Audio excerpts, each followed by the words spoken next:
ओम नमो नारायणाय. ओम मालती देवी नमो नमः. उगवला भानू तम गेली लया, उठा वेगी करा कार्यसिद्धी. या परमपूज्य ओम मालती आईंच्या हरिपाठातील वचनाप्रमाणे ओम मालती आईंच्या जन्मदिनी म्हणजेच गुरुवार दिनांक 20 सप्टेंबर 1923 म्हणजेच भाद्रपद शुक्ल एकादशीच्या पावन दिवशी प्रतिसूर्यच आपल्या पृथ्वीवर उगवला आणि पृथ्वीवरील अज्ञानरूपी अंधकार नाहीसा झाला. अशा या सर्वांच्या आदरणीय परमपूजनीय सद्गुरू ओम मालती आईंच्या जन्माला आज तिथीनुसार 100 वर्ष पूर्ण होत आहे व त्यानिमित्त आज आपण सर्व येथे जमलेलो आहोत. परमपूज्य ओम मालती आई तसेच आपल्या आईंचे सद्गुरू परमपूज्य स्वामी शिवानंद सरस्वतीजी, इथे उपस्थित असलेले परमपूज्य स्वामी बलदेवानंद सरस्वतीजी, परमपूज्य दुर्गाप्रसाद स्वामीजी आणि श्रीमती राजलक्ष्मी देशपांडे या सर्व संतांना व मान्यवरांना अभिवादन करून व त्यांचे आशीर्वाद घेऊन आपण आजचा ओम मालती आईंचा जन्मशताब्दी महोत्सव सुरू करत आहोत. हा कार्यक्रम सर्वांच्या आशीर्वादाने उत्तम पार पडेलच यात शंका नाही. हा आनंदाचा उत्सव साजरा करण्याची तयारी साधारण 2021च्या गुरुपौर्णिमेपासून झाली. ओम मालती यांची शिकवण सर्वांपर्यंत पोहोचवणे तसेच सर्वांना एकत्र बरोबर घेऊन चालणे हा या कार्यक्रमाचा प्रमुख उद्देश आहे. त्या अनुषंगाने विविध समित्या तयार केल्या गेल्या व 18 केंद्रांवर प्रतिनिधी नेमण्यात आले. तसेच आंतरराष्ट्रीय संपर्काकरताही प्रतिनिधी नेमण्यात आला. सर्व प्रतिनिधींना आवाहन करण्यात आले की तुम्ही आईंच्या कार्याचा व शिकवणुकीचा प्रसार प्रचार जनसामान्यात करावा व त्याबरोबरच शारीरिक व आर्थिक अडचणी असलेल्या साधकांशीही संपर्क करावा. जे साधक जन्मशताब्दी उत्सवासाठी येण्यास असमर्थ असतील तर त्यांच्यापर्यंत परमपूज्य आईंचा संदेश व प्रसाद पोहोचावा. कारण त्या साधकांनी केलेले कार्य व त्यांच्या आईंची प्रतिश्रद्धा, प्रेम व निष्ठा याची सर्वांनाच आठवण आहे. वार्षिक सर्वसाधारण सभेत असे ठरले की ओम आईंना त्यांचे गुरु स्वामी शिवानंद सरस्वतीजी व ज्या महान संतांनी मार्गदर्शन केले त्या सर्वांच्या कार्याची आठवण ठेवून त्यांच्या आश्रमातून अधिकारी व्यक्तीला आमंत्रित करावे व त्याप्रमाणे काम सुरू झाले व सर्व प्रतिनिधींनी व कार्यकर्त्यांनी अतिशय आनंदाने व उत्साहाने गेली 7-8 महिने काम केले. आज आईंचे गुरुबंधू स्वामी बलदेवानंद सरस्वतीजी, सज्जनगड संस्थानाचे अध्यक्ष श्री दुर्गाप्रसाद स्वामीजी आणि दिव्य जीवन संघाच्या पुणे शाखेच्या कार्यकर्त्या श्रीमती राजलक्ष्मी देशपांडे इथे उपस्थित आहेत. हे सर्व त्या कार्यकर्त्यांच्याच कष्टाचे फळ आहे. या उत्सवाची तयारी करताना कार्यकर्त्यांना बऱ्याच अडचणींचा सामना करावा लागला, पण वेळोवेळी ओम आईंनी त्यांना मार्गदर्शन व मदत करून आपली प्रचिती दिली. रामदास स्वामी आपल्या दासबोध या ग्रंथात सद्गुरूचे वर्णन करताना म्हणतात, जयाचेनी कृपादृष्टी होय आनंदाची वृष्टी, तेणे गुणे सर्व सृष्टी आनंदमय, की तो आनंदाचा जनक, सायुज्य मुक्तीचा नायक, कैवल्य पददायक, अनाथ बंधू. म्हणजे सद्गुरूंच्या कृपेने सगळी आनंदाची वृष्टी होते. ते आनंदाचे जनक व कैवल्य पद देणारे आहेत. ते अनाथांचे बंधू आहेत. याचप्रमाणे ओम आई देहरूपात जरी नसल्या तरी सर्व साधकांना विविध प्रकारे ओम आईंचा अनुभव व प्रचिती येत आहे. ओम आई सदैव सर्व शिष्य परिवाराच्या पाठीशी ठामपणे उभ्या आहेत हेच यातून सूचित होते. आपल्या सर्व साधकांचा आनंद व उत्साहाने भरपूर असलेला सहयोग या जन्मशताब्दी महोत्सवाकरता मिळत राहील व आपले सर्व कार्यक्रम असेच उत्तम रीतीने पार पडतील. हरिओम. सद्गुरु ओम मालती आई की जय.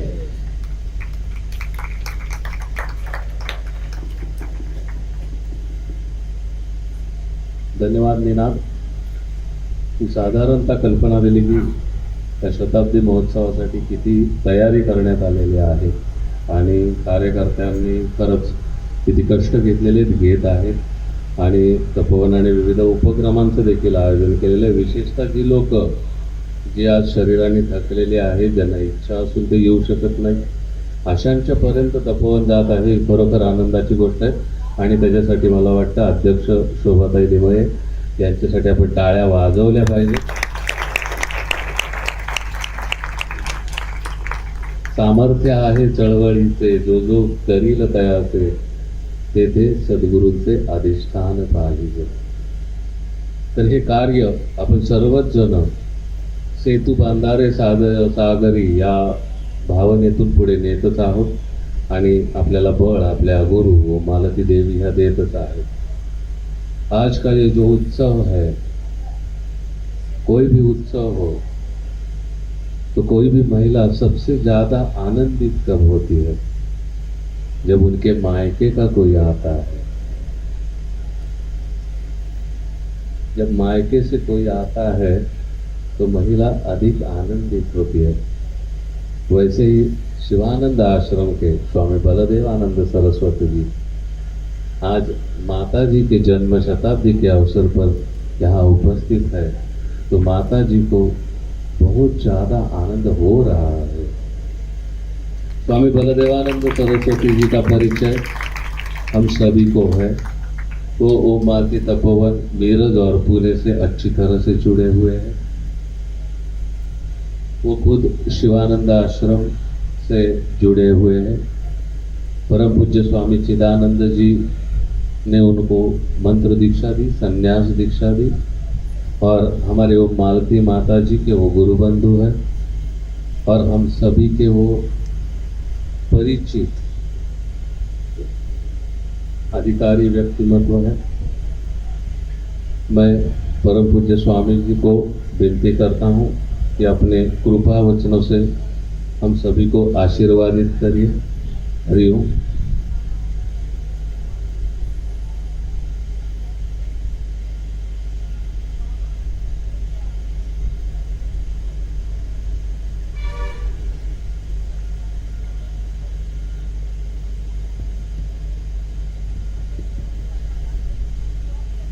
हरिओम.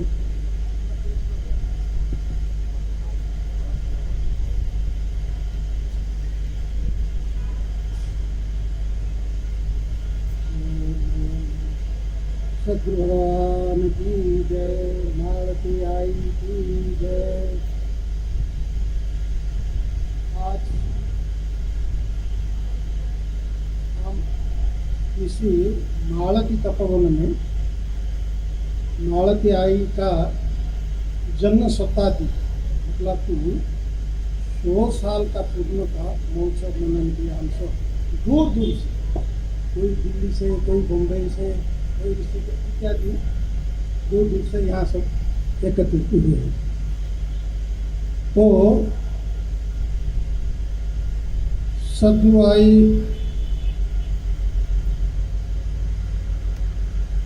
का जन्म शताब्दी का जो महोत्सव मना रहे हैं, वो एक ही महान तपस्वी और साधु जैसा अभी माता जी का नाम का कोई परिवर्तकाचार्य ऐसा कुछ बहुत मुझे आता ही नहीं, परंतु इतने बड़ा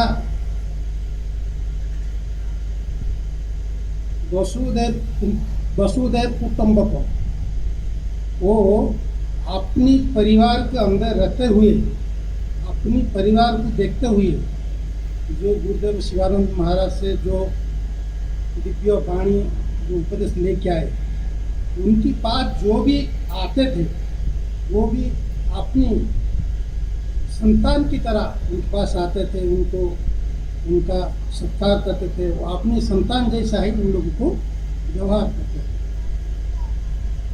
और गुरुदेव का तो एक ही गुरु ब्रह्मा गुरु विष्णु गुरुदेव महेश्वर गुरु साक्षात् परम ब्रह्म तस्मै श्री गुरवे नमः. अखंडमंडलाकारं व्याप्तयेन सचराचरं तत्पदं दर्शितं येन तस्मै श्री गुरवे नमः. ये जो गुरु का वाक्य जो गुरु स्तोत्र में महापुरुष लोग संत लोगों से वर्णन किए हैं, अखंड मंडलाकारं व्याप्त येन सचराचरं तत्पदं दर्शितं येन तस्मै श्री गुरवे नमः. तो गुरु अगर वो सब जगह में परिपूर्ण है तो हम देखेंगे बहुत सारा गुरु है, तो फिर बहुत सारा गुरु है तो ये सब खंडा टुकड़े टुकड़े हो गए। तो किस प्रकार की गुरु का वर्णन किया जाएगा? तो मालती आई जो इस जगह में गुरु के रूप में सबको जो प्रेम दिए हैं, तो किस प्रकार की भावना से आप उसकी पहले ये सब चित्र फिल्म चालू किए हैं, आप लोग सब दर्शन किए। मैं भी वहाँ मालती आई का सारा पूजा का फोटो, मेडिटेशन का फोटो, एक स्थिति में रहते थे, किस प्रकार के विचार में रहते, तो वो ये सारा संसार, ये सारा संसार को अपनी जैसे, अपनी स्वरूप जैसे ही वो अनुभव करते। तो सदगुरु आई का जीवन में हम ऋषिकेश में बहुत बार माता जी को दर्शन किए हैं, 2-3 बार, बहुत बार दर्शन किए माता जी आई। जब भी यहाँ माता जी थे, उपस्थित थे, उस समय भी मैं 2000 में आया, उस समय भी माता जी दर्शन किए हैं। माता जी का वो कुछ यहाँ बहुत बड़ा प्रोग्राम था, हाँ, वो शो अटेंड करने के बाद मुझे कोल्हापुर और पंढरपुर जाने के लिए इसके साथ में भेजे थे। तो माता जी का जो जीवनी है, जो उनका जो आदर्श है, उनका गुरु का जो आदर्श है, माता जी का गुरु गुरुदेव स्वामी शिवानंद जी महाराज हैं। भारत में बहुत सारा संतों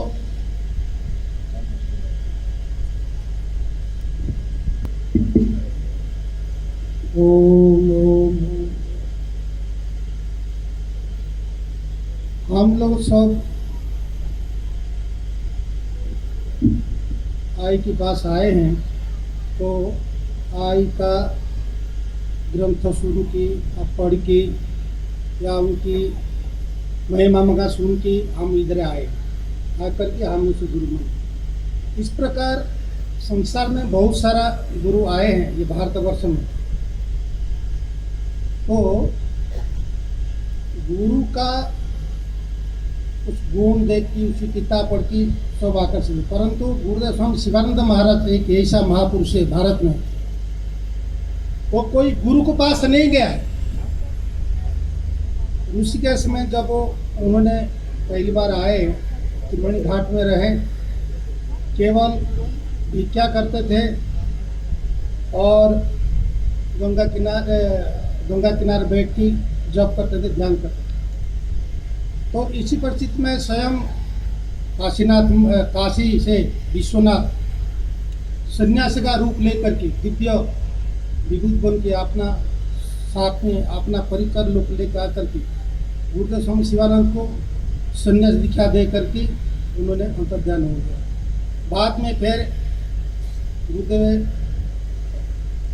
कैलाश आश्रम गए, उनका जो बीरजाम इत्यादि अपना पूर्ण करके फिर स्वर्ग आश्रम में जा करके एक कुटिया लेकर के 10 साल तक अनुभव गंगा में जप करते थे, ध्यान करते थे। दिन में एक ही बार भिक्षा लेकर भिक्षा खाते थे, साधु संत को सेवा करते थे। तो इतने बड़ा विरला महापुरुष का संगत में आज सदगुरुदेव श्री मालती आई जुड़े हैं उसी दिव्य जीवन संघ से। तो गुरुदेव का बहुत महिमा है, जो गुरुदेव शिवानंद महाराज जिस लोगों को लेपर्सी लोग, रोगी को जो घूणा करते थे, जो सड़क में डाल देते थे, कोई उनको पूछते नहीं थे। इसी अवस्था में रोगी लोगों को, लेपर्सी लोग को बहुत सेवा किए हैं, बहुत हो एक आत्मिकता भावना में सब दे की सेवा किए हैं। तो हम जो गुरु का जो तत्व है अखंडमंडलाकारं व्याप्तयेन सचराचरं तत्पदं दर्शितं येन तस्मै श्री गुरवे नमः। तो गुरु एक अखंडित होता है। ये संसार में जितने व्याप्त है, संसार में 4 प्रकार की जीव उत्पन्न हुए, अंडज, श्वेतज, पिंडज, उद्भिज। तो 4 प्रकार की जीव जो है ये संसार में पैदा हुए हैं। अंडज मतलब जो पशु पक्षी इत्यादि अंडा से पैदा होता है, इसको अंडज बोलते हैं। जो श्वेतज बोलते हैं, जो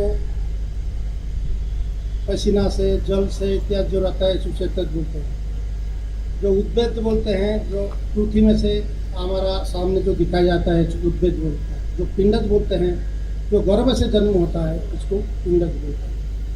तो इस प्रकार की ये संसार में परब्रह्म परमात्मा का सब उनका सृष्टि है। संसार क्या है, भगवान क्या है, साधु क्या है, साधना क्या है।